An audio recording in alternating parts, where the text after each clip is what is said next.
하여 우리 민족의 독립을 외치던 만세운동이 있었던 역사적인 3.1운동 104주년입니다. 지금도 나라를 저먹는 일제 앞잡이들이 요소요소에서 활개를 치고 있음이 몹시도 분하고 한탄스럽지만 목숨을 걸고 나라를 회복하고자 애쓰시던 이들도 있었습니다. 그 중에 총칼이 아니라 펜으로도 민족 정신을 지키도록 애쓰던 이들이 있었는데 34세의 요절한 김소월 선생도 그 중 한 분입니다. 그는 부모라는 시로서 우리의 뿌리가 어디에 있는지 그야말로 한민족의 정체성을 간직하도록 우리 민족을 계몽하던 분이셨는데 아쉽게도 34세의 일제에 의해서 이렇게 돌아가신 분입니다. 그 노래로도 만들어진 이 시 제가 잠깐 읽어드릴게요. 많이 아시겠지만 낙엽이 우수수 떨어질 때 겨울의 기나긴 밤 어머님하고 둘이 앉아 옛 이야기 들어라. 나는 어쩌면 생겨나와 이 이야기 듣는가. 묻지도 말아라. 내일날에 내가 부모 되어서 알아보랴. 이 말은 어찌 보면 자신의 탄생의 비화가 뭔가 하는 걸 듣는 것 같지만 사실 그게 아니고 그 김소월 선생의 어머니는 자기 남편이 일찍 죽고 또 감옥에 갇히고 하는 그 과정 속에서 아들에게 이렇게 쭉 밤마다 얘기를 해주셨다 그래요. 민족적으로 우리 자신이 누군가 하는 것은 매우 중요한 정신입니다. 이것으로서 자신의 정체성을 확립한 이들은 일제에 항거했지만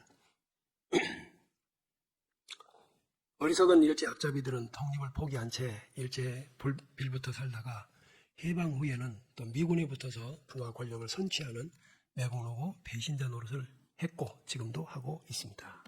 저는 오늘 본문에서 이와 유사한 사태에 대해 말씀을 전하려고 합니다.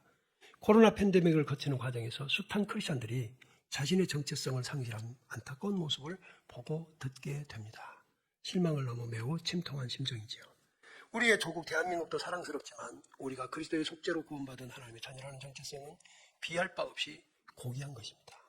그럼에도 일제 앞잡이들처럼 교회와 하나님의 이름을 배신하는 어리석은 이들이 많으니 한탄스러울 뿐이지요. 구약 백성이 이집트에서 모세의 10가지 재앙을 이집트 백성들이 받을 때 그들은 구별되고 보호를 받았습니다. 왜? 같은 이집트 땅에 있었는데 무엇 때문에 이스라엘 백성들은 그 많은 재앙의 공포에서 벗어날 수 있었을까?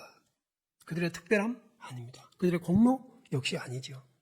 그들은 처음부터 하나님께서 택하신 아브라함의 후손이었기 때문입니다. 애굽인들은 자기들이 섬기던 많은 신들에 의해 보호받지 못했습니다. 그러나 이스라엘 백성은 그들을 선택하신 오직 한 분 여호와 하나님의 보호하심을 받습니다. 우상을 섬기는 것은 이미 하나님에 의해 징벌을 받고 있다는 뜻인 줄로 여러분 깨달으셔야 됩니다. 하나님께서 그들을 붙들어 주셔야만 사람을 붙들어 주셔야만 지각을 가지고 우상과 참신을 구별할 수 있기 때문에 지금 예수를 믿도록 부름을 받은 여러분 정말 큰 복을 받으신 줄로 깨닫기 바랍니다. 지금 우리 대한민국에는 갑자기 귀신을 따르는 현상이 늘어났습니다. 뭐라고 제가 말하지 않아도 여러분 아시죠? 분별할 능력이 없는 어리석은 사람들이 점을 치고 희한하게 자기를 꾸며 혹세무민하는 천인 공로할 사람을 스승으로 모시고 따르는 현상, 참혹한 결말이 예약되어 있음을 여실히 보여주고 있습니다. 여러분 기대하십시오.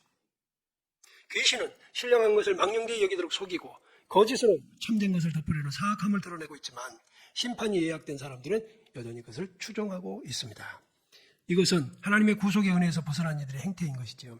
그리스도께서 희생하신 십자가의 은혜가 없었으면 죄 용서와 구원도 없습니다.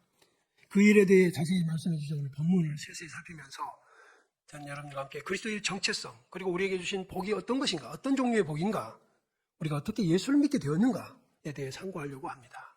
오늘 우리에게 주어진 놀라운 행복과 감사를 발견하셔서 믿음의 성숙과 그리스도인의 정체성을 확고부동하게 확립하는 은혜가 있기를 먼저 주의 이름으로 축복해 드립니다. 자, 그럼 3절 한번 읽어보겠습니다. 찬송하리로다. 하나님 곧 우리 주 예수 그리스도의 아버지께서 그리스도 안에서 하늘에 속한 모든 신령한 복을 우리에게 주시되. 아멘. 복 주신 이 말이 있어요. 여기 우리에게 복 주시되라는 단어가 있는데 이 말은 헬라어 성경에서는 이미 끝난 단어를 말합니다. 이미 끝났다. 무슨 말인가 하면 복을 주신 일이 이미 끝났다는 거예요. 진행 중이거나 미래의 일이 아니라 이미 복을 다 주셨다는 뜻이에요. 우리가 그러면 그 복을 이미 받고 있다는 뜻이에요. 크리스천들은. 깨달으십니까? 하나님께서 우리를 사랑하셔서 우리에게 주시고자 하는 복은 이미 우리가 다 받아서 우리에게 있는 거예요. 어떤 분이요.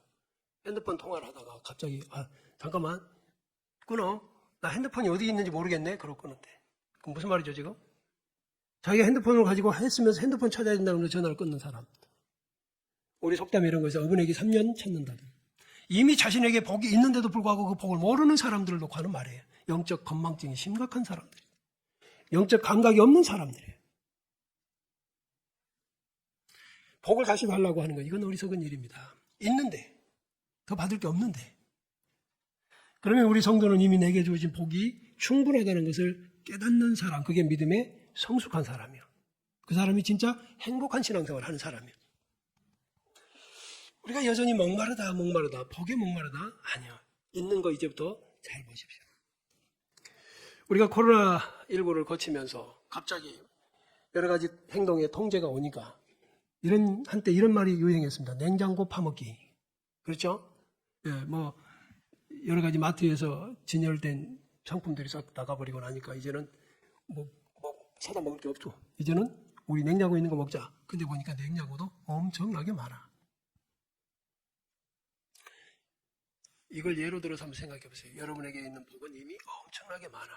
활용할 줄 모를 뿐이야. 아멘.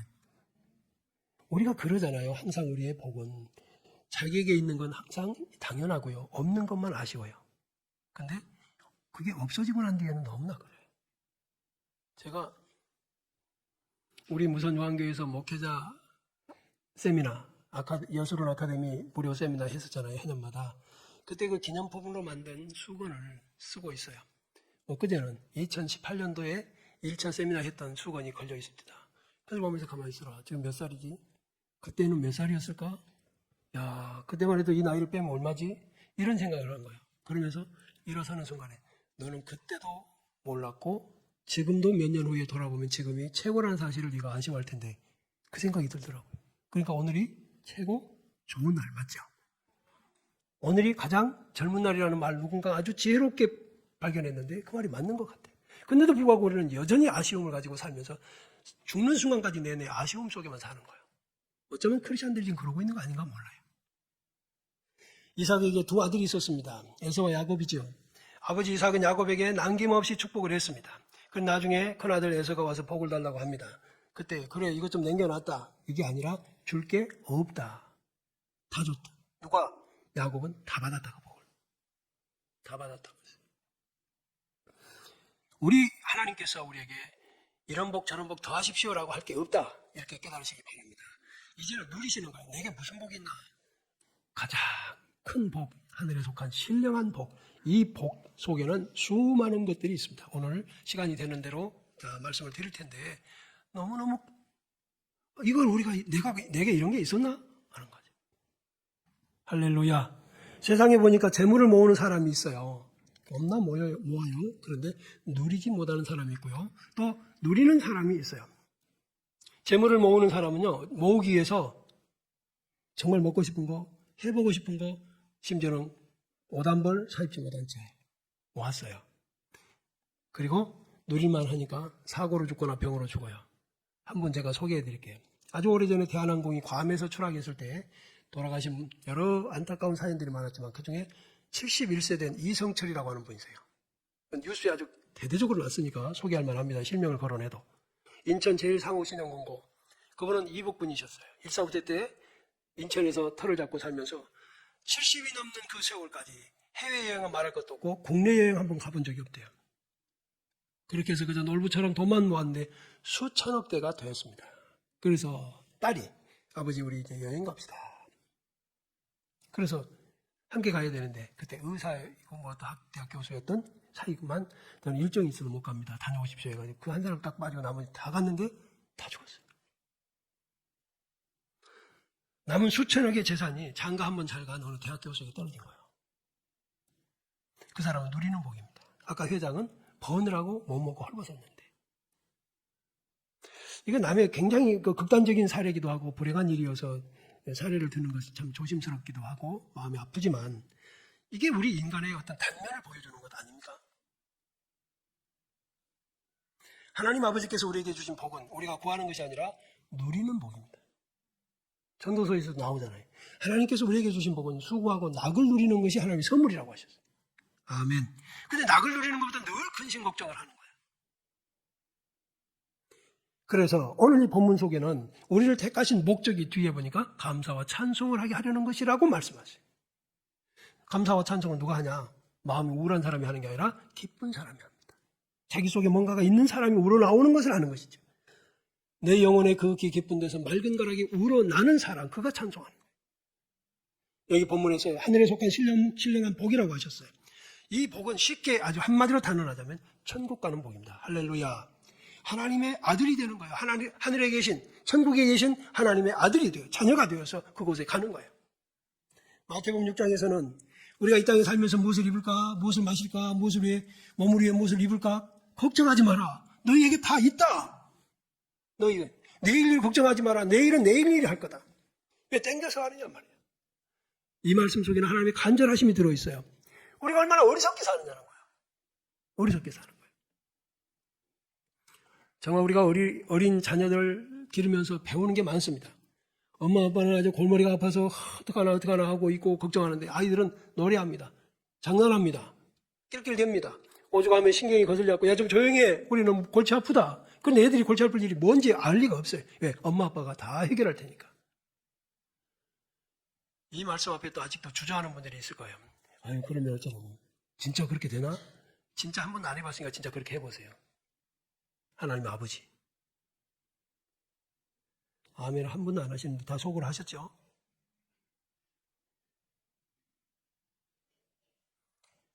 이 복을 누리면서 나그네의 삶을 기쁨으로 살며 이제 더 많은 것을 얻어서 쌓으려다가 아니라 이제 하나님께서 받은 사명 어떻게 감당할까? 내 먹고 사는 거 하나님 다 책임지실 테니까 내가 어떻게 하면 하나님 자녀답게 살까? 어떻게 하면 한 사람에도 살리는 일을 할까? 어떻게 하면 한 사람에도 도울까? 자, 그 일에 힘쓰고 애쓰다 보면 주께서 얘야 이제 됐다 수고했다 쉬어라 그리고 천국의 안식을 주시는 것 이게 기독교란 말이에요. 아멘. 그래서 천국에 가면 영원한 안식이 주어지는데 이 땅에서 고생한 사람들에게 주시는 겁니다. 말씀대로 살려고 고생했으니까. 여러분 잘 먹고 잘 살려고 믿음을 배반하면서 하는 고생을 하는 게 아닙니다. 믿음을 지키려고 하는 사람들 말이에요. 거기 가면 칭찬, 존귀, 영광이 있어요. 저는 이 단어가 참 좋습니다. 존귀와 영광과 칭찬이다. 얼마나 감사한가. 이러한 영적 원리를 알지 못한 채 많은 교우들이 그저 금식하고 철회하면서 복 달라고 합니다. 복 달라고. 우리 우상 섬기듯이 그렇게 하면 안 됩니다. 우리 하나님은 그런 분이 아니세요. 우리의 아버지입니다. 아멘. 너희가 악한 자일지라도 자식에게 좋은 것으로 줄 줄 알거든. 하물며 하늘에 계신 너희 아버지일까 보다. 믿음이 적은 자들아. 하나님을 하나님답게 존중하고 경외하는 삶을 살면 그분과의 관계가 아름답게 튼실하게 유지돼서 우리에게 있어야 할 것을 아시고 우리의 축복을 하는 자를 축복의 복을 주실 것이고 우리를 저주하는 자를 저주해 주실 아버지가 되시라고 믿습니다. 어떤 사람이 산소에 벌채로 하러 갔다가 잘 드는 낫을 놔두고 손으로 풀을 뜯는다면 얼마 못 있어서 손바닥에 물집 잡히고 피가 납니다. 그래봤자 효능도 없습니다. 그런데 잘 든 낫을 가지고 하면 얼마든지 쉽고 빨리 마무리할 수 있겠지요. 여러분, 우리가 미련한 자가 되어서 사는 것 얼마나 우리에게 많은 것이 있는가. 나는 미련하지 않다. 여러분 또 하나 예를 들어볼게요. 창고에 쌀이 썩어가는 줄도 모르고 쌀 없다고 나가서 막노동하고 다니는 사람이 있을까요? 없을까요? 없을 것 같지만 교회 안에는 있습니다. 얼마든지 누릴 게 있는데 나가서 거지 노릇하고 구걸하고 다니는 사람이 있다면 그거 정말 어리석은 사람이에요. 우리는 어떤 경우에도 하나님 아버지가 계십니다. 아멘. 아까 말씀드린 이미 복을 주셨다. 복을 주시는 동작이 완료됐어요. 완료됐어요. 그러니까 나는 내가 이 세상 살아가는 동안에 믿음을 지키는데 천국을 가는데 필요한 모든 것은 다 주셨다. 이 복을 나는 이미 받았다. 한번 선언합시다. 나는 이미 복을 받았다. 마음이 편해지시기 바랍니다. 앞으로 어떻게 해야 복을 받을 거다가 아니라 이미 복을 받았다. 이미 천국 백성이 되기로 한 건데 오늘 그 3절은 뭐라고 말합니까? 차근차근 나와 예정했다고 나와 있어요. 예정됐다. 그럼 예정이라는 말은 무슨 말인가? 또 예를 들어볼게요. 어떤 사람이 길을 갑니다. 거지를 만났어요. 구걸하는 일을 만나서 얼마를 줬어요. 주머니를 뒤졌어. 이건 예정하고 간 일 아닙니다. 즉흥적이에요. 근데 자기 자식에게는 즉흥적으로 주는 게 아니라 재산 모아서 유언장에 남기고 줍니다. 이렇게 할 거다. 거지에게 그렇게 하지는 않습니다. 하나님께서 우리에게 주신 복은 즉흥적으로 주신 복이 아니라 창세 전부터 주신 복이에요. 이 복이 어떻게 변화가 있을 수 있겠느냐 말이에요. 하나님이 어떻게 바꾸시겠냐고. 근데 이 복을 의심하는 자가 있다면 하나님이 우리를 예정하셨다는 것은 이미 우리를 세상에 보내시기도 전에 어떤 복을 주실까 계획하셨는데 바로 세상에 나그네로 살다가 믿음을 지키고 승리하고 존귀와 영광과 칭찬을 들을 자가 되어서 다시 하나님 나라로 복귀하는 것. 이것이 하나님의 예정인 줄로 믿으시기 바랍니다. 나는 지금 그 길을 가고 있습니다. 그런데 나를 돕는 자 하나님이 안 보이는 것 같아서 혼자인 줄 알고 버벅거리고 혼자인 줄 알고 두렵고 사방을 두리번거릴 뿐이지 실제로 진짜 우리의 영혼이 감각을 유지하고 있다면 깨어 있다면 나는 혼자가 아니다. 하나님이 계시다. 제가 청년 때 어렸을 때는 굉장히 겁이 많은 사람이어서 우리 어렸을 때는 화장실이 밖에 있었잖아요. 화장실이라고도 안 썼어요. 그때는 변소라고 그랬죠. 마당을 가로질러서 가야 됩니다. 옛날에 그랬잖아요. 화장실하고 처가는 뭘 해야 좋다고. 그럼 멀리 해놨잖아. 화장실도 마음대로 못 가던 심약한 사람인데 예수를 믿고 나니까 성경에 하나님께서 이렇게 말씀하셨다라고 목사님 말씀하시고 뭐야? 예수 믿는 사람은 귀신이 못 돕니다. 예수 이름으로 귀신 다 도망간다. 근데 이게 되려나? 그리고 왜 우리가 믿을 때는 그때는 KBS가 한 목소리 했습니다. 전설의 고향. 그러니 이게 뭐 도대체 그거 섞여져 가지고 하얀 소복을 입은 여자가 피를 흘리면서 막 칼을 입에다 물고 나오고 이게 막 화장실 가려면 눈에 왔다 갔다 하잖아요. 저는 교회를 가도 한 30분은 넘게 가야 돼. 그런데 이 말씀이 들어올 때 어느 날인가는 아무도 없는 거 심야 주일학교 선생님들 만나 모임 맞고 끝나고는 혼자 그 길을 가는데 저수지도 가야 되고 공동묘지도 지나야 되는 그거가 되는데 나도 모르게 발이 멈춰져서 돌아선 적도 있습니다. 이 동네에서 그냥 자고 가는 게 좋겠다. 그러나 그때는 전화도 없어요. 부모님이 기다리실 텐데. 그래 가자. 그러고 가면서 마음속에서 딱 우러나온 게 날 혼자가 아니야. 누구죠? 예수님이 계셔. 그래 귀신이 있다면 한번 나와봐라. 내가 어떤 존재인지 한번 시험해보고 싶다. 그러면서 주 안에 있는 나에게 딴 근심이 있으랴 하고 전송하면서 혼자 그 들길을 건너서 갔어요. 귀신이 다 피하고 없더라고요.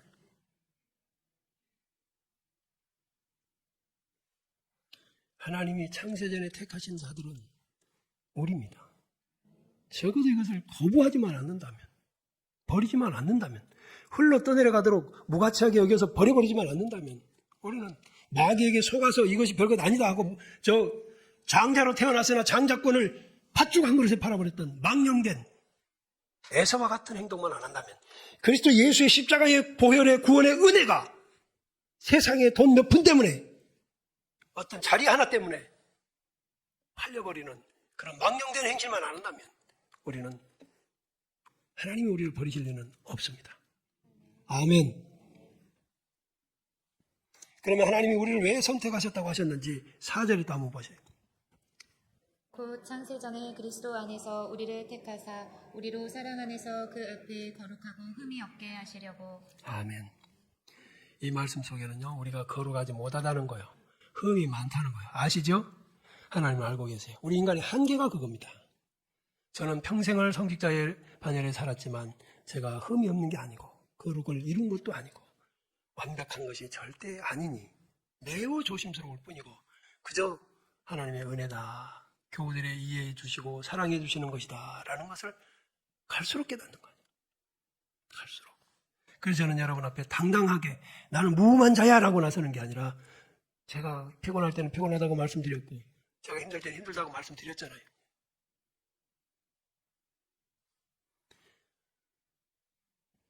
우리가 하나님 앞에 택함 받은 것은 딱 하나가 있어요. 그리스도 안에서라는 말이에요. 이 말 잊어버리면 안 돼요.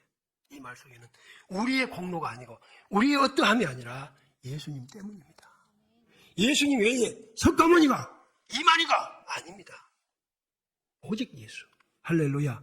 그러니까 온 세상의 구원에 저 심판주이신 하나님 앞에 통과될 자는 하나님이 정하신 대로 하나님의 독생자를 내놓으시고 그가 십자가에서 죽은 것을 믿는 그 법칙을 따라서 믿음을 고백하는 자, 곧 하나님이 창세전에 택하신 자만이 구원을 받습니다.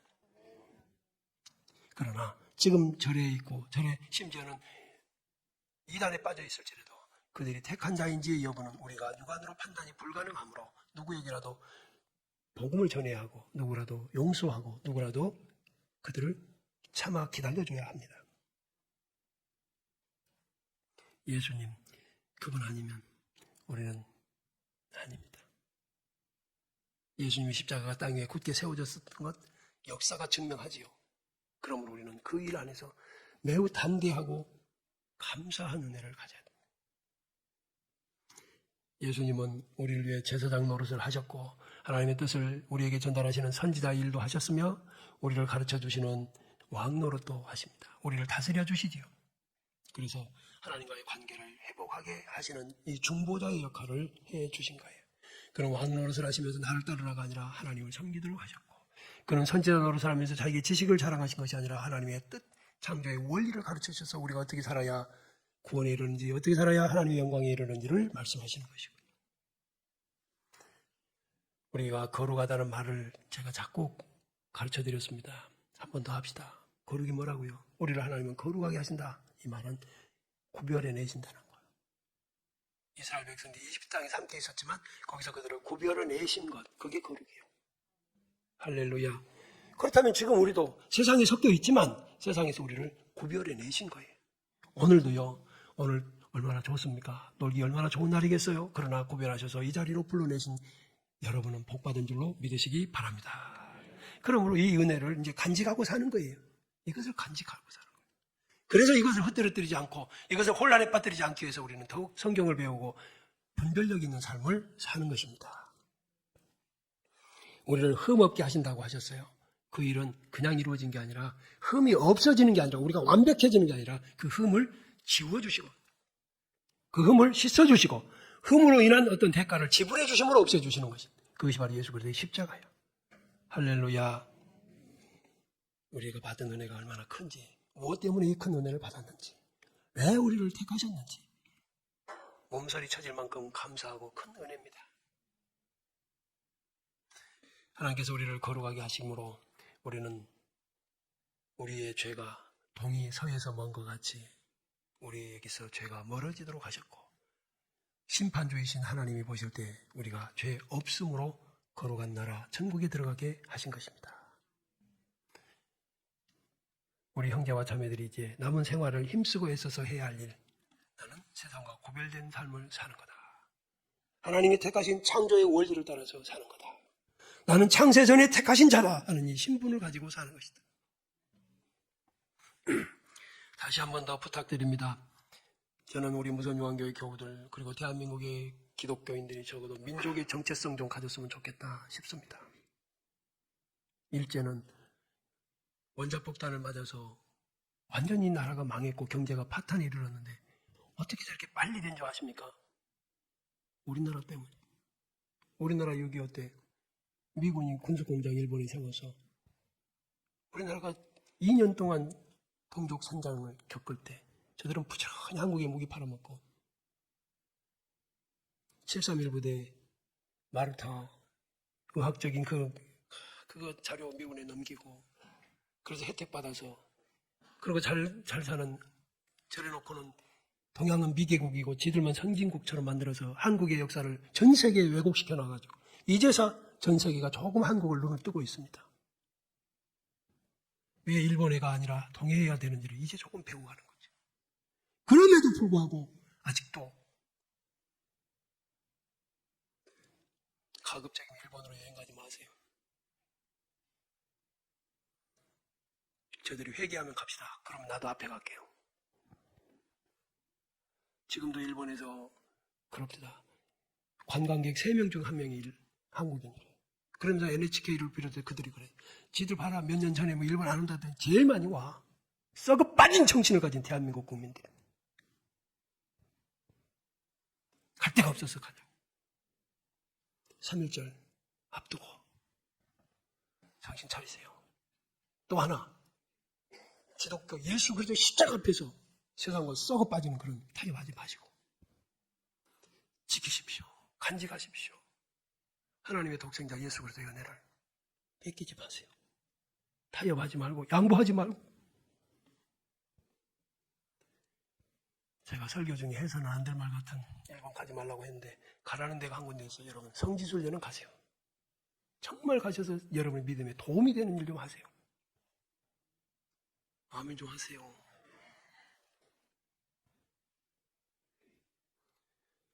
여러분, 저는 제가 왜 이러는지 아시죠? 때가 얼마 남지 않았어. 정말 정신 차려서 우리와 우리 후손들에게 민족 정신 똑바로, 기독교 정신 똑바로 해줘야 돼. 마무리하겠습니다. 많은 그 신령한 복은 1시간 더 해야 될 것 같은데요. 우리에게 주신 창세전에 택하신 복을 의심하지 마십시오. 그것은 우리에게 어떤 자격도 전제되지 않았다는 것이고 그저 하나님의 무한한 은혜였다는 것입니다. 내가 그 은혜를 입었다는 사실 하나로 감사하셔야 돼요. 지금 이 자리에 있음이 그 은혜의 자리인 것을 확실하게 믿으시기를 바랍니다. 여러분의 마음으로 믿고 입으로 고백하면 하나님 것을 받으신다고 했잖아요.